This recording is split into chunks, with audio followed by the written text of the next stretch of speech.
జై జగన్, జై జగన్. ధైర్యానికి, సహనానికి, సృజనాత్మకతకు ప్రతిరూపాలైన ఇక్కడున్న ప్రతి ఒక్క మహిళా మూర్తికి పేరు పేరున నా నమస్కారాలు తెలియజేసుకుంటున్నాను. ఇది నా మొట్టమొదటి మహిళా విభాగ సమావేశంలో పాల్గొనడము. నాకు ఈ అవకాశాన్ని ఇచ్చిన వరుడు కళ్యాణి గారికి ముందుగా నా ధన్యవాదాలు తెలియజేసుకుంటున్నాను.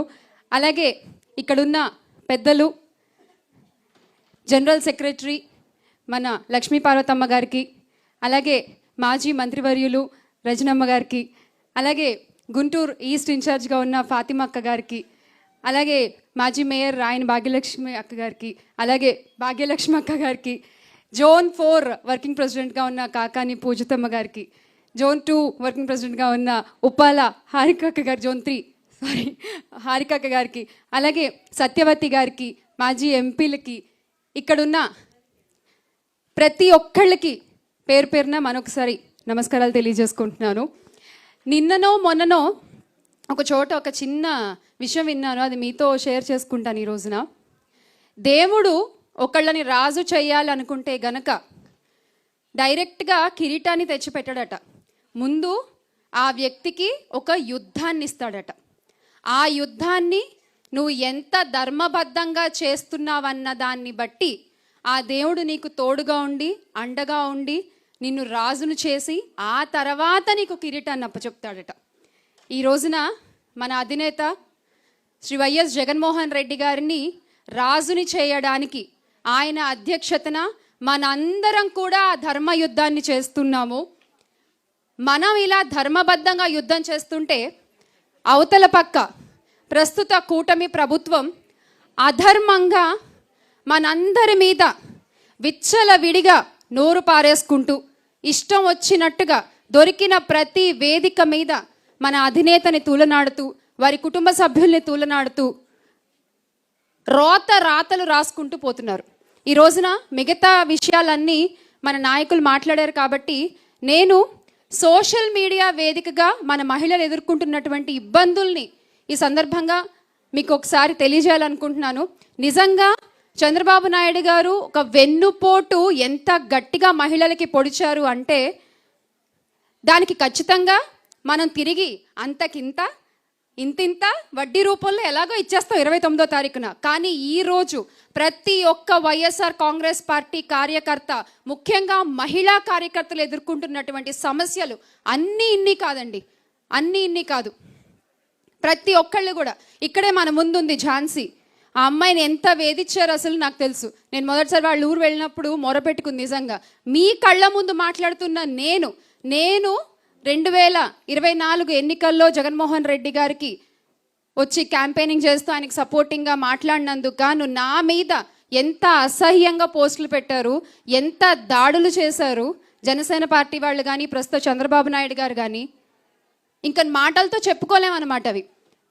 అంటే ఒక మనిషిని మానసికంగా ఎంత కృంగదీయాలో అంతా కృంగదీసేటువంటి ప్రయత్నం ఈ చంద్రబాబు నాయుడు గారికి వెన్నతో పెట్టినటువంటి విద్య. అయితే మనం కృంగదీసినంత మాత్రాన కుంగిపోతామా? ఆపేసినంత మాత్రాన ఆగిపోతామా? అలాగే జగన్మోహన్ రెడ్డి గారు ఇచ్చిన ధైర్యంతో నిలబడతాము, పోరాడతాము, పోరాడి గెలుస్తాము. అవునా కాదా? నాకు ఈ సందర్భంగా ఈరోజు ఈ వేదిక మీద నుంచి ప్రస్తుత కూటమి ప్రభుత్వానికి కొన్ని ప్రశ్నలు అడగాలనుకుంటున్నాము.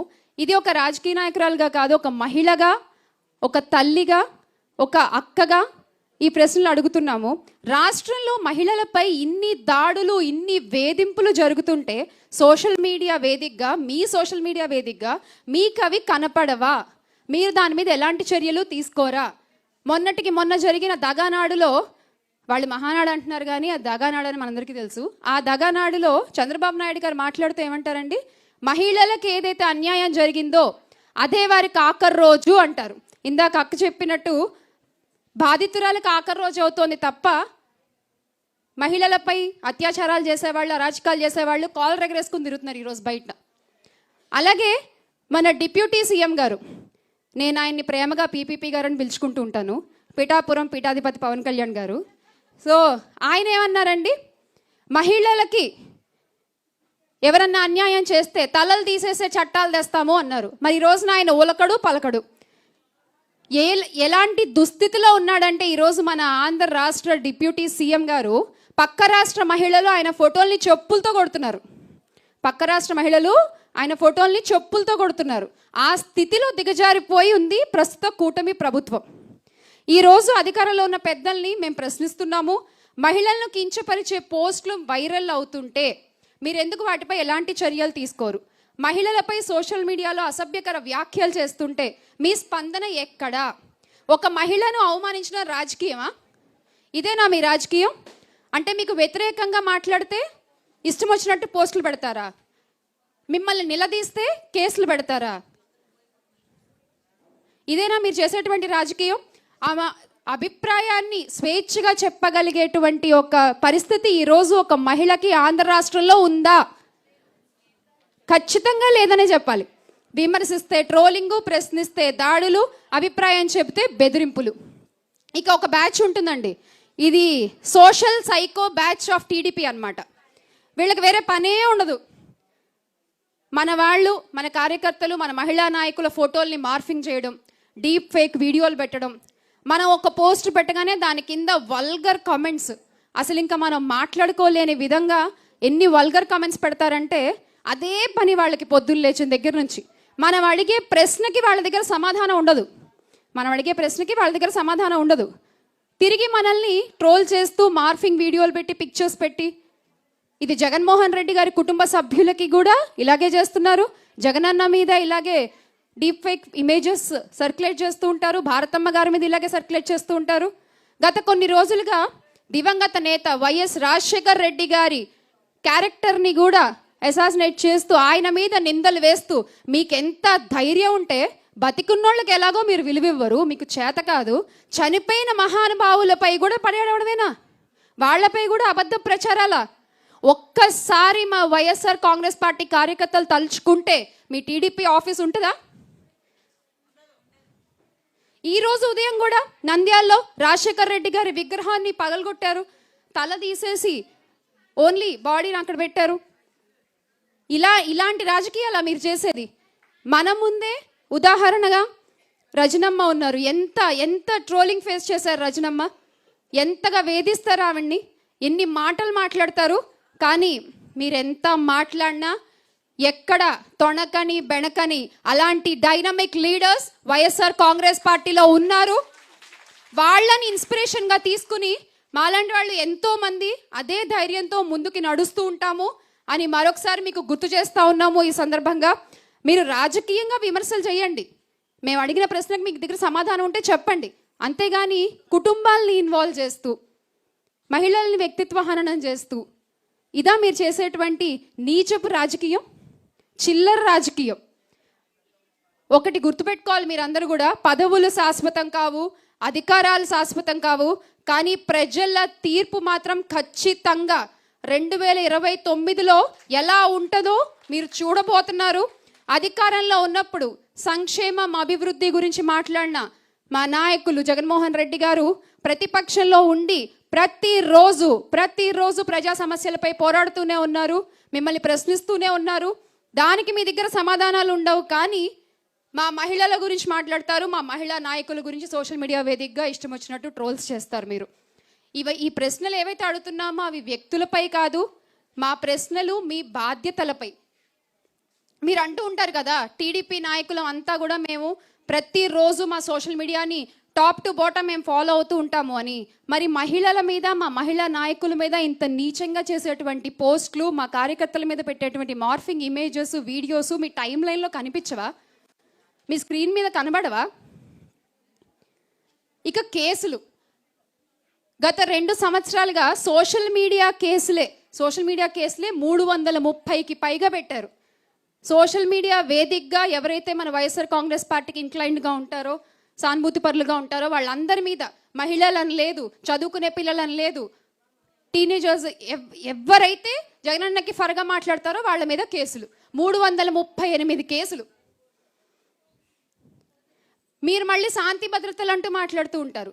సైబర్ క్రైమ్లో ఎన్ని కేసులు నమోదయ్యో తెలుసా అండి చంద్రబాబు నాయుడు గారు మీకు? గత 2 సంవత్సరాల్లో సిఐడి సైబర్ క్రైమ్లో 28,000కి పైగా కేసులు నమోదయ్యాయి. ఒక్కటి కూడా మీరు యాక్షన్ తీసుకోలేరు, ఒక్కటి కూడా. ఇది మీరు రాష్ట్రానికి పొడిచిన వెన్నుపోటు. రాష్ట్రంలో ఉన్న శాంతి భద్రతలపై మీరు తీసుకున్నటువంటి చర్య ఏంటయ్యా అంటే గుండు సున్నా. తీసుకున్నటువంటి చర్య గుండు సున్నా.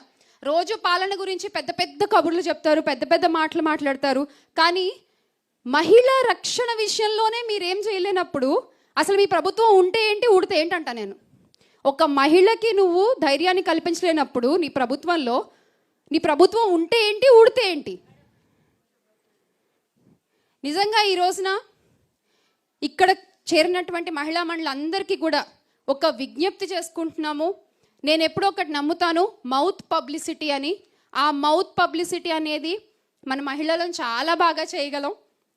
ఒకళ్ళని దింపాలన్నా మహిళల వల్లే అవుతుంది, ఒకళ్ళని రాజ్యాధికారిని చేసి కూర్చోపెట్టాలన్నా అది మహిళల వల్లే అవుతుంది. ఖచ్చితంగా ఇక్కడున్న ప్రతి ఒక్కళ్ళు కూడా చంద్రబాబు నాయుడు చేసినటువంటి అరాచకాల్ని, అన్యాయాల్ని, దుర్మార్గాల్ని ప్రతి ఒక్కళ్ళకి అర్థమయ్యేలాగా విడమర్చి చెప్పే ప్రయత్నం చేయండి. మీ నుంచి అది మొదలయ్యి ప్రతి ఒక్క గడపకి ఆయన చేసినటువంటి వెన్నుపోటు చేరాలి.